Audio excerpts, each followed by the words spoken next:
Hola, ¿todo bien amigos? Hoy vamos a aprender algunas palabras en español usadas en inglés. How's it going, guys? Welcome to this episode of Aussie English. Today we're going to be learning a whole bunch of Spanish words that are used in English. Let's get into it.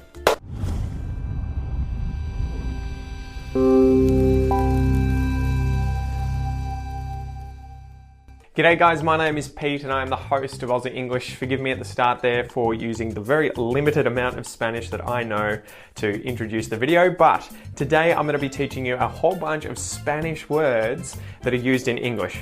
That is, English words that we use every day that originate from Spanish. And ironically, a whole bunch of these are actually from native American languages as well as Portuguese that were then used in Spanish, then in English, okay? Before we get started, guys, don't forget to smash that subscribe button and give a cheeky poke to the bell notification button if you would like to stay up to date with all future videos coming out on this channel. And they are focused on advanced English learners just like you, okay? And aside from that, stick around to the end, guys, because I have a special surprise for you before we finish the video up. All right, let's start. So number one, guys, aficionado. So say these with me, okay? Practice your pronunciation. Aficionado, aficionado, aficionado. This is from the Spanish word afición, which means love or hobby. However, in English, it means that you are an amateur at something or maybe a fan of something, okay? So for example, my best mate is a real car aficionado. He really likes cars. Number two, alligator. Alligator. And these are funny, these sort of caught me by surprise. I mean, they're words I use all the time, but I didn't know that they are originally from Spanish. So the word alligator is actually from the Spanish word or phrase el lagarto, which means the lizard, right? However, in English, this is a semi-aquatic large reptile, not a lizard, that lives in the Americas as well as parts of Asia. So for example, if you go to Florida, you might see an alligator on the golf course. Number three, anchovy. Not a fan of anchovies. So anchovy comes from the word anchovy, which means salt-cured fish in Spanish. In English, this is a specific, very small fish that is salt-cured and often added to pizzas. It's very salty. So for example, please do not put anchovies on my pizza.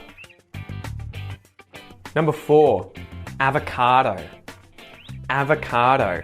Something that many Australians love, especially hipsters. They love their smashed avocado lunches. So the word avocado originally comes from Spanish aguacate, and it's a dark green shaped fruit with a huge seed in the middle of it. This is actually from the Nahuatl language. Sorry if I'm mispronouncing that. From the word aguacate. In Spanish, this is aguacate, and in English, it's avocado. So for example, my son Noah is obsessed with avocados.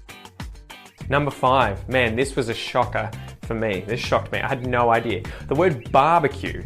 The word barbecue comes from Spanish, from the word barbacoa, which is a setup where you can cook meat or food over a fire. In English, this can be the contraption itself that you cook meat on. You know, you might have a barbecue in summer with your mates, but this can also be the event itself. So when you have that barbecue, the party itself can be called a barbecue. And in Australian English, the slang word for this is a barbie, right? A barbie, not the doll, although we say it for the doll as well. A barbie. So for example, are you coming over to the barbecue tonight? Are you coming over to the Barbie tonight? You could say that too. Number six, bonanza. Bonanza.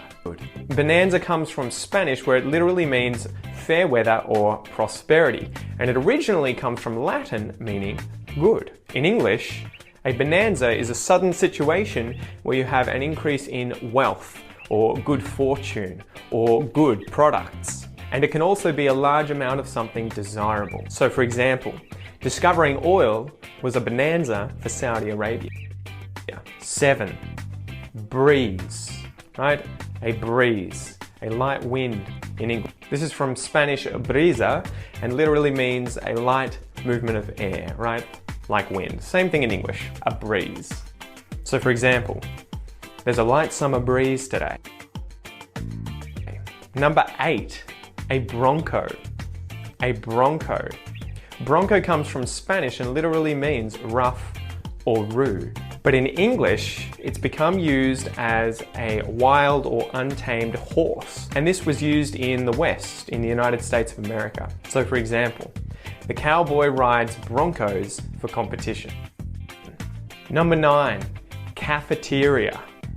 Cafeteria. In Spanish, cafeteria means coffee store.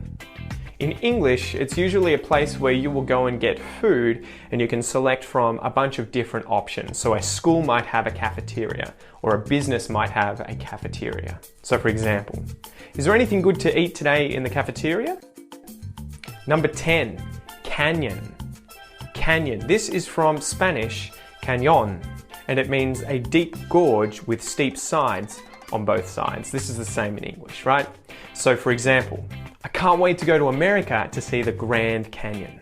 All right, guys, let's have a pause, and I've got a little challenge for you here where I want you to use any of the words that you've just learned in a comment down below, okay? So I'm going to show you these on the screen. Pause the video and go down below and leave a comment using an example sentence with one of these words. And also, if you're a Spanish speaker and I've gotten any of these wrong, please feel free to correct me in the comments as well. All right? I'll see you in a sec.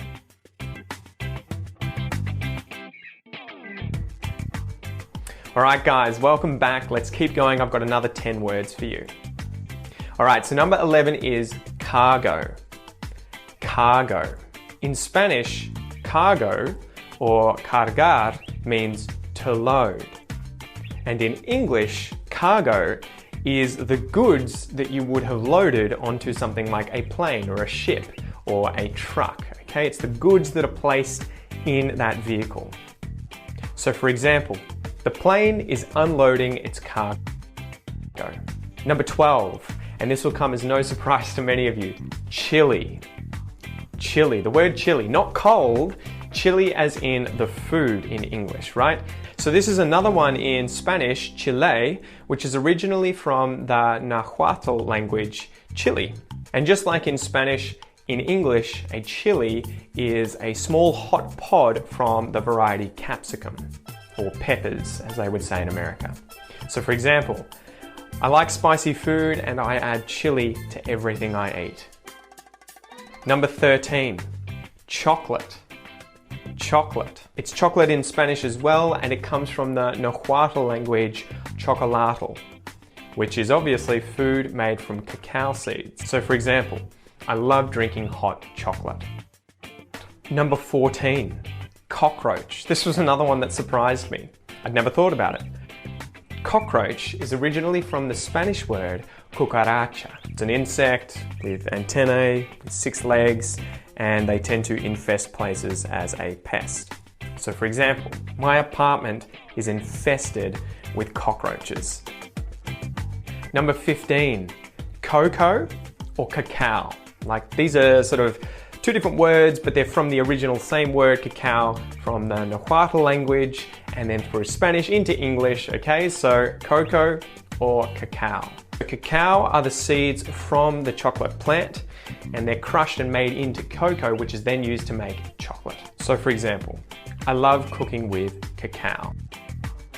16, embargo. Embargo. In Spanish, embargar means to seize. However, in English, an embargo as a noun is a ban on trading goods with a certain nation.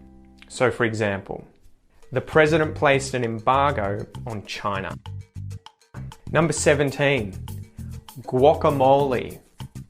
Guacamole. If you like nachos, you'll also love guacamole. I love guacamole. So this is from Spanish, a guacamole, which is originally from the Nahuatl language and just means avocado sauce, right? I think mole is probably actually from Spanish, but aguacatl, remember, that is avocado. So for example, every time I eat nachos, I eat them with guacamole. Number 18, getting towards the end, guys. Gorilla. Gorilla, not the ape, you know, but instead the warrior or the way of fighting, right? So a guerrilla warrior or a guerrilla soldier or a guerrilla warfare. So the word guerrilla is originally from Spanish, and it's an individual from a small independent group fighting in unconventional ways against larger forces. Same thing in English. So it's a different word from the word gorilla the ape, but it's pronounced the same way in English. So for example, guerrilla warfare can be incredibly effective. 19. Hurricane. Hurricane. So hurricane is from Spanish huracan, which is probably originally from the Taino language huracan, which means god of the storm. In English, a hurricane is obviously the huge storm that sort of rotates, right? These tend to be in the northern hemisphere. In the southern hemisphere, we call them cyclones. So for example, I've experienced the full force of a hurricane. And lastly, guys, number 20, jade. Right? The crystal, the stone, the precious stone, jade. In Spanish, this is piedra de jade. Hopefully I said that right, which means stone of the flank. In English, it's that green small stone as well. So for example, my wife wants a jade ring. All right, guys, good job. And as I promised, there is a special surprise here for you at the end. Guys, I have a special ebook that you can download if you use the link just below or go to aussieenglish.com.au/guide. This is a great little ebook that has over 100 different words and expressions that you can use to instantly sound more Australian when speaking English. It's full of example sentences and definitions, so go down into the description, guys, and download that and start leveling up your Australian English today. All right, aside from that, guys, my name is Pete. I'm the host of Aussie English. Thank you for joining me. Give the video a like and also share it with a friend if this video has helped you improve your English. Also, don't forget to smash that subscribe button and hit the bell notification button so you can see the next video coming up soon. Thanks for joining me, guys. See you next time. Peace.